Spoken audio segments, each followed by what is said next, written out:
La mobilité sociale décrit la façon dont un individu change de position sociale au cours de sa vie, mobilité intragénérationnelle, ou relativement par rapport à celle qu'occupaient ses parents, mobilité intergénérationnelle. Une table de mobilité sociale est ainsi un tableau croisé qui croise la PCS d'un enfant ayant atteint une position sociale stabilisée vers 40 ans à celle qu'occupait l'un de ses parents au même âge. Il s'agit donc d'un outil permettant d'observer la mobilité sociale intergénérationnelle.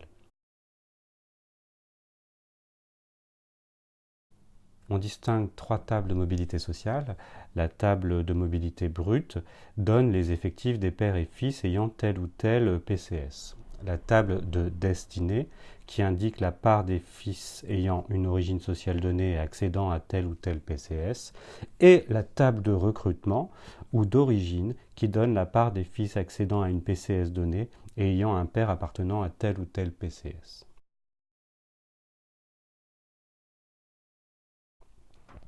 Le premier intérêt des tables de mobilité sociale est donc de permettre d'observer la mobilité sociale, mobilité observée, donc de mesurer la part des fils qui connaissent une situation de mobilité sociale verticale ascendante, occupant alors une position sociale plus élevée que leur père, celle des fils en situation de mobilité sociale verticale descendante, celle des fils en situation de mobilité horizontale, passage entre PCS différentes mais positionnées au même niveau dans la hiérarchie sociale,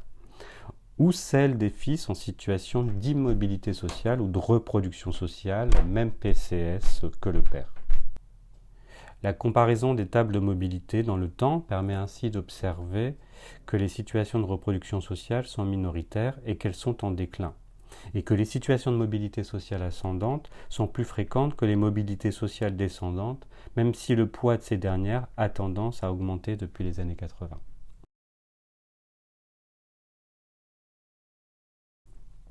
Le deuxième intérêt des tables de mobilité est de permettre la comparaison de la structure socio-professionnelle des fils à celle qui prévalait à l'époque des pères et donc de mettre en évidence l'évolution des parts respectives des différentes PCS au sein de la population active,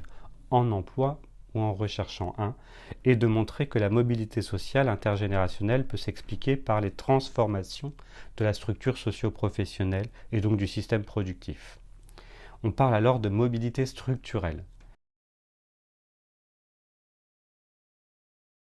Cependant, malgré leur grande utilité dans l'observation des mobilités sociales intergénérationnelles, les tables de mobilité sociale font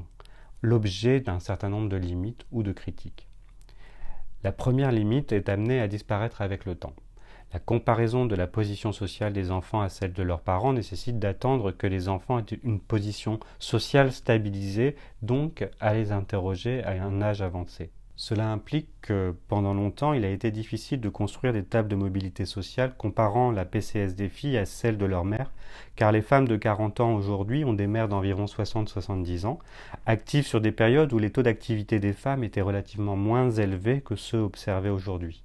Pour des raisons liées à l'état des normes sociales prévalant à l'époque des mères, elles étaient plus souvent inactives, mères au foyer notamment, que ne le sont leurs filles. Il est alors plus difficile de comparer la position sociale de la fille à celle de la mère, même s'il reste possible de la comparer à celle de son père.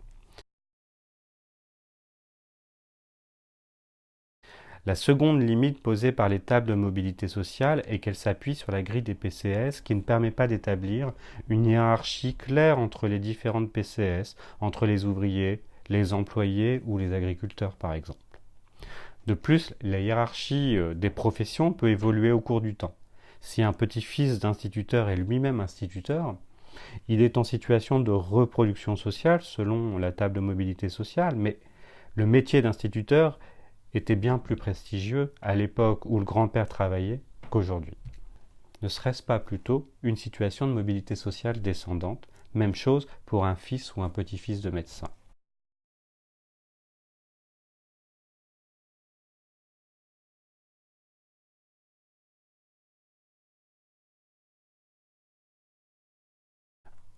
Enfin, une autre limite soulevée par les tables de mobilité sociale est qu'elles ne permettent pas directement de faire la distinction entre ce qui, dans la mobilité sociale observée grâce à la table de mobilité sociale,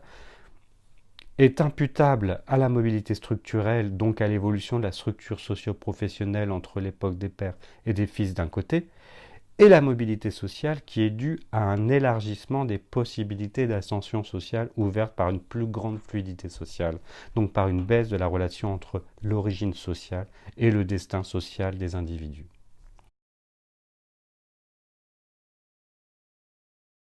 Au final, on a montré que les tables de mobilité sociale permettaient d'observer les situations de mobilité sociale ascendante ou descendante et les situations de reproduction sociale, ce qui est très utile pour savoir si notre société est plus démocratique. Mais on a aussi rappelé qu'il a longtemps été difficile de construire des tables de mobilité pour les filles, même si c'est possible aujourd'hui, que la hiérarchie des PCS utilisées dans les tables pouvait ne plus correspondre aux représentations et au classement en termes de prestige social que les individus peuvent avoir sur telle ou telle profession.